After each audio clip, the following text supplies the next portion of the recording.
ओम नमो भगवते वासुदेवाय। ओम नमः गरुड़ाय हरिवाहनाय। आज हम एक ऐसे ग्रंथ की गहराइयों में उतर रहे हैं जिसे लेकर अक्सर एक कह सकते हैं सीमित धारणा बनी हुई है हम्म। कि ये केवल मृत्यु के समय सुना जाने वाला शास्त्र है। हम्म। पर सच तो ये है कि ये जीवन और मृत्यु दोनों के ही गूढ़ रहस्यों को अपने भीतर समेटे हुए हैं। हम बात कर रहे हैं गरुड़ पुराण की। आपने बिल्कुल सही मुद्दा उठाया। देखिए, गरुड़ पुराण वास्तव में हिंदू धर्म के जो 18 महापुराण है ना, उनमें से एक बहुत ही महत्वपूर्ण ग्रंथ है। महापुराण। हाँ, महापुराण का दर्जा इसे इसलिए मिला है क्योंकि ये ज्ञान का एक विशाल भंडार है। इसमें सिर्फ मृत्यु के बाद की बातें नहीं है, बल्कि धर्म, नीति, आचार विचार, अरे भाई विज्ञान, ज्योतिष और यहाँ तक कि मोक्ष प्राप्ति का मार्ग, सबका विस्तृत वर्णन है। इसे सिर्फ मृत्यु से जोड़ देना मतलब इसके व्यापक स्वरूप के साथ न्याय नहीं है। और इसकी एक बहुत ही खास बात है इसका स्वरूप। मतलब जिस तरह से ये ज्ञान हम तक पहुंचता है, ये कोई सीधी सादी कहानी या नियमों की लिस्ट नहीं है। नहीं, बिल्कुल नहीं। बल्कि ये तो स्वयं भगवान विष्णु और उनके परम भक्त, उनके दिव्य वाहन गरुड़ देव के बीच हुए एक गहरे संवाद पर आधारित है। कहते हैं इस ज्ञान के प्रवाह की जो पृष्ठभूमि है वो भी बड़ी रोचक है। हाँ, उस पृष्ठभूमि को समझना जरूरी है। जरा कल्पना कीजिए उस पवित्र स्थल की, नैमिषारण्य की पावन भूमि। नैमिषारण्य, हाँ। हजारों ऋषि मुनि, तपस्वी एकदम शांत भाव से एक विशाल यज्ञ वेदी के चारों ओर बैठे हैं। माहौल में वैदिक मंत्रों की पवित्र ध्वनि गूंज रही है, चारों ओर अद्भुत शांति। और इस सभा के बीच में विराजमान है महर्षि सूत जी। तभी सारे ऋषिगण एक स्वर में अपनी जिज्ञासा प्रकट करते हैं। अच्छा, क्या पूछते हैं वो सूत जी से? ऋषिगण पूछते हैं, हे परम ज्ञानी सूत जी, कृपा करके हमें बताएं कि मृत्यु के बाद आत्मा की गति क्या होती है।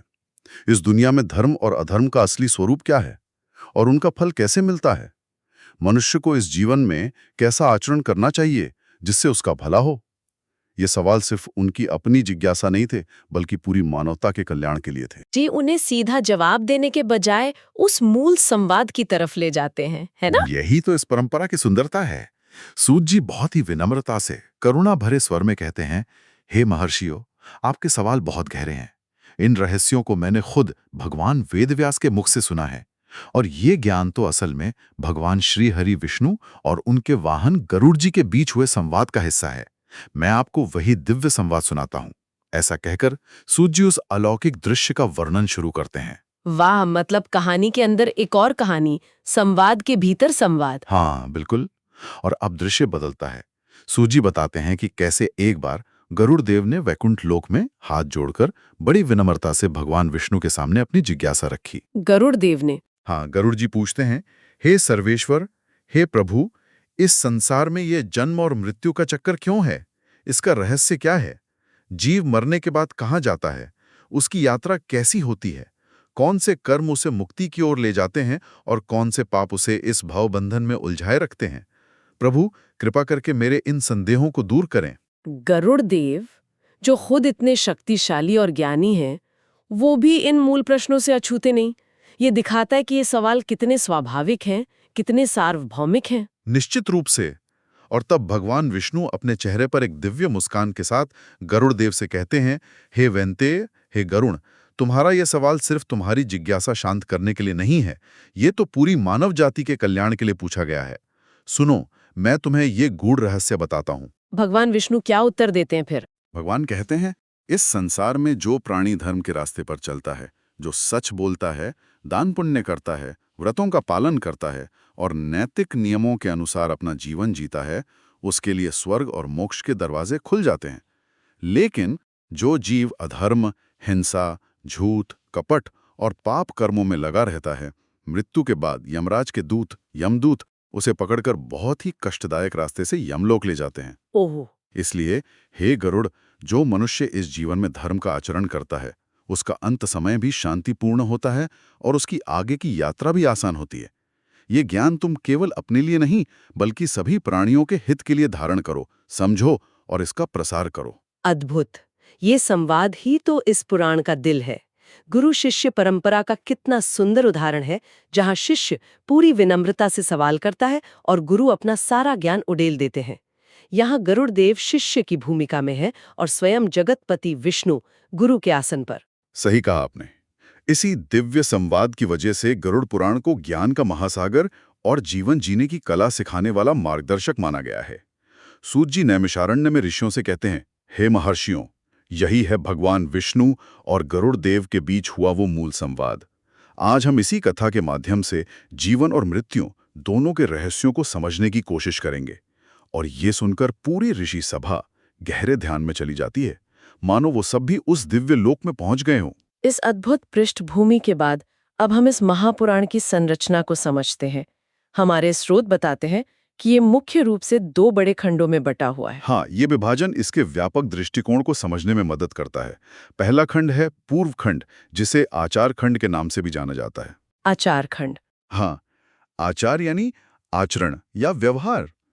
जैसा नाम से ही साफ है, इस खंड में मुख्य रूप से जीवन जीने का सही तरीका, नीति नियम, धर्म, सदाचार, वर्णाश्रम धर्म, रोज के कर्तव्य, व्रत, उपवास, दान, यज्ञ, पूजा पाठ, तीर्थ यात्रा का महत्व, यहाँ तक कि ज्योतिष शास्त्र, रत्न विज्ञान, वास्तुशास्त्र और आयुर्वेद, स्वास्थ्य संबंधी नियम, इन सब का वर्णन मिलता है। इसमें लगभग 240 अध्याय हैं और ये हमें सिखाता है कि इस मनुष्य जीवन को सार्थक और सफल कैसे बनाया जाए। तो ये खंड पूरी तरह से यहाँ और अभी पर केंद्रित है। हमारे वर्तमान जीवन को कैसे जिया जाए। मुख्यतः ये हमें बताता है कि जीते जी हमारे कर्तव्य क्या हैं, हमारा आचरण कैसा होना चाहिए, ताकि हम व्यक्तिगत, पारिवारिक, सामाजिक और आध्यात्मिक हर स्तर पर उन्नति कर सकें। ये एक तरह से जीवन जीने की एक विस्तृत गाइड बुक है, जो हमें भौतिक और आध्यात्मिक संतुलन साधने में मदद करती है। और दूसरा खंड? वो किस बारे में है? दूसरा खंड है उत्तरखंड, जिसे प्रेत खंड या प्रेतकल्प भी कहा जाता है। इस खंड का मुख्य विषय है मृत्यु के बाद आत्मा की यात्रा। इसमें विस्तार से बताया गया है कि मृत्यु कैसे होती है, आत्मा शरीर से कैसे अलग होती है, यमलोक का रास्ता कैसा है, वैकरणी नदी क्या है, यमदूत आत्मा को कैसे ले जाते हैं, चित्रगुप्त कैसे कर्मों का हिसाब किताब रखते हैं। अच्छा, इसी खंड में स्वर्ग और नरक का भी वर्णन आता है ना? हाँ, कर्मों के अनुसार आत्मा को जो फल मिलते हैं उसका विस्तृत वर्णन है। अलग अलग तरह के पापों के लिए कौन कौन से नरक तय हैं और उनमें किस तरह की यातनाएं भोगनी पड़ती हैं, इसका बहुत कह सकते हैं सजीव चित्रण है। साथ ही पुण्य कर्मों के फल से मिलने वाले अलग अलग स्वर्गलोक और वहां मिलने वाले सुखों का भी वर्णन है। इसके अलावा पितरों की शांति और सद्गति के लिए श्राद्ध, पिंडदान, तर्पण वगैरह जो कर्मकांड होते हैं, उनका महत्व और उनकी विधि भी इसी खंड में समझाई गई है। तो मतलब एक खंड हमें सिखाता है कि जीवन कैसे जिएं और दूसरा बताता है कि हमारे जीने के तरीके का नतीजा मृत्यु के बाद क्या होगा। ये तो जीवन और मृत्यु के पूरे चक्र को ही समेट लेता है। यही इसकी खासियत है। ये जीवन को मृत्यु से अलग करके नहीं देखता, बल्कि दोनों को एक ही सफर के 2 महत्वपूर्ण पड़ाव मानता है। ये हमें एक पूरा नजरिया देता है। आज की चर्चा में जैसा कि हमने तय किया है, हम मुख्य रूप से पूर्व खंड यानी आचार खंड पर थोड़ा और ध्यान देंगे। ये खंड इतना बड़ा है, 240 अध्याय। यह हमें व्यवहारिक रूप से क्या सिखाता है? क्या इसमें कुछ ऐसे सिद्धांत हैं जो आज भी उतने ही प्रासंगिक हैं? निश्चित रूप से आचार खंड सिर्फ रस्मों रिवाजों का कलेक्शन नहीं है, ये जीवन जीने के गहरे सिद्धांतों का खजाना है। मिसाल के तौर पर दान के महत्व पर इसमें बहुत जोर दिया गया है। हाँ, दान तो जरूरी माना ही जाता है। हाँ, लेकिन सिर्फ दान देने को नहीं कहा गया, बल्कि ये भी बताया गया है कि दान किसको देना चाहिए, सुपात्र को। किस भाव से देना चाहिए, बिना अहंकार के निस्वार्थ भाव से, और किस समय देना चाहिए। ये सिखाता है कि दान का असली पुण्य फल दाता के भाव और दान की उपयोगिता पर निर्भर करता है, न कि सिर्फ दान की मात्रा पर। यह आज के जमाने में जो इफेक्टिव एल्ट्रुइज्म या प्रभावी परोपकार की बात होती है, उससे कितनी मिलती जुलती बात है। ये तो वाकई दिलचस्प है। मतलब केवल क्रिया नहीं, उसके पीछे की नियत और समझ पे जोर। और व्रत उपवास के बारे में क्या कहता है ये खंड? देखिए, व्रत और उपवासों को केवल भूखे रहने का काम नहीं माना गया है। गरुड़ पुराण का आचार खंड समझाता है कि ये शारीरिक शुद्धि, इंद्रिय निग्रह यानी इंद्रियों पर काबू पाना, मानसिक शांति और आध्यात्मिक ऊर्जा बढ़ाने के साधन हैं। हर व्रत के पीछे खास देवता या उद्देश्य जुड़े होते हैं और उनके पालन की विधि और नियम बताए गए हैं। इसका मकसद शरीर और मन को अनुशासित करके ऊंची चेतना की ओर ले जाना है। आपने ज्योतिष और रत्न विज्ञान का भी जिक्र किया था। क्या ये अंधविश्वास को बढ़ावा देता है या इसका कोई वैज्ञानिक आधार भी बताता है? देखिए, गरुड़ पुराण ज्योतिष को एक विज्ञान के रूप में प्रस्तुत करता है। ग्रहों की चाल और उनके इंसान के जीवन पर पड़ने वाले असर का अध्ययन। ये बताता है कि कैसे ग्रहों की अशुभ स्थिति जीवन में मुश्किलें ला सकती हैं और कैसे खास पूजा पाठ, मंत्र जाप और रत्नों को पहनकर उन प्रभावों को कम या संतुलित किया जा सकता है। कौन सा रत्न किस ग्रह के लिए है, उसे कैसे और कब पहनना है, इसके नियम दिए गए हैं। इसे अंधविश्वास कहना शायद ठीक नहीं होगा। ये ब्रह्मांडीय ऊर्जाओं और उनके साथ तालमेल बिठाने की एक प्राचीन व्यवस्था है। इसका उद्देश्य भाग्य के भरोसे बैठना नहीं, बल्कि संभावित चुनौतियों के प्रति सावधान होकर उपाय करना है। तो ये जीवन को बस चुपचाप स्वीकार करने के बजाय उसे सक्रिय रूप से बेहतर बनाने के उपाय सुझाता है। बिल्कुल, ये एक पूरी जीवन शैली देता है। इसमें गृहस्थों के लिए अपने परिवार, समाज और धर्म के प्रति क्या कर्तव्य हैं, इसका वर्णन है। ब्रह्मचारियों और सन्यासियों के लिए भी उनके रास्ते के हिसाब से नियम और आचरण बताए गए हैं। इसीलिए इसे आचार खंड कहते हैं। ये हमारे आचरण को शुद्ध, बेहतर और उद्देश्यपूर्ण बनाने का मार्गदर्शन करता है। इसका मूल संदेश यही है कि धर्म और नीति के रास्ते पर चलकर ही व्यक्ति इस दुनिया में सुख और परलोक में सद्गति पा सकता है। ये सब सुनकर लगता है कि आचार खंड अपने आप में ही एक पूरा जीवन दर्शन है, लेकिन फिर भी थोड़ी बात उत्तरखंड यानी प्रेतखंड की भी करते हैं ताकि पूरी तस्वीर साफ हो सके। आपने बताया कि इसमें मृत्यु के बाद की यात्रा का वर्णन है। क्या इसका उद्देश्य केवल डर पैदा करना है? ये एक आम धारणा है, लेकिन मेरे विचार से ये उद्देश्य नहीं है। हाँ, प्रेतखंड में अलग अलग नरकों और उनमें दी जाने वाली यातनाओं का भयानक वर्णन है, लेकिन इसका पहला उद्देश्य डराना नहीं बल्कि सचेत करना है। ये कर्म के सिद्धांत को बहुत साफ तौर पर स्थापित करता है। जैसा बोगे वैसा काटोगे। ये दिखाता है कि हमारे द्वारा इस जीवन में किए गए अच्छे या बुरे हर कर्म का परिणाम निश्चित है और उसे हमें भोगना ही पड़ेगा, चाहे इस जीवन में या मृत्यु के बाद। तो ये एक तरह से नैतिक जिम्मेदारी का एहसास कराता है। हाँ, बिल्कुल। ये हमें हमारे कर्मों के प्रति जवाबदेह बनाता है। जब हम ये समझते हैं कि हमारे छोटे से छोटे काम का भी नतीजा होगा, तो हम अपने आप ही बुरे कर्मों से बचने और अच्छे कर्मों को करने के लिए प्रेरित होते हैं। इसके अलावा ये मृत्यु के स्वरूप को समझाकर उसके प्रति जो एक अनजाना डर हमारे मन में होता है, उसे कम करने की कोशिश करता है। ये बताता है कि मृत्यु अंत नहीं, बल्कि एक अवस्था का बदलना है, आत्मा की एक नई यात्रा की शुरुआत है। और श्राद्ध, तर्पण जैसी क्रियाओं का महत्व बताकर ये हमें हमारे पूर्वजों के प्रति कृतज्ञता और जिम्मेदारी का भाव भी सिखाता है। ये एक दिलचस्प नजरिया है, डर की बजाय जागरूकता और जिम्मेदारी पर जोर। अब एक अहम सवाल पर आते हैं जो अक्सर लोगों के मन में होता है और हमारे स्रोत भी इस ओर इशारा करते हैं। कई लोग मानते हैं कि गरुड़ पुराण को घर में रखना अशुभ होता है या इसे केवल किसी की मृत्यु के बाद ही पढ़ना या सुनना चाहिए। इस धारणा में कितनी सच्चाई है? हाँ, ये धारणा काफी फैली हुई है, लेकिन देखिए, ये पूरी तरह से निराधार और गरुड़ पुराण के असली संदेश के बिल्कुल उलट है।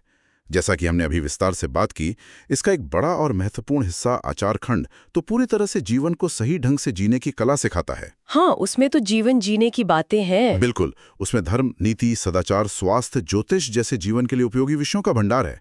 उसे अशुभ मानना तो मतलब ज्ञान का अपमान करने जैसा है।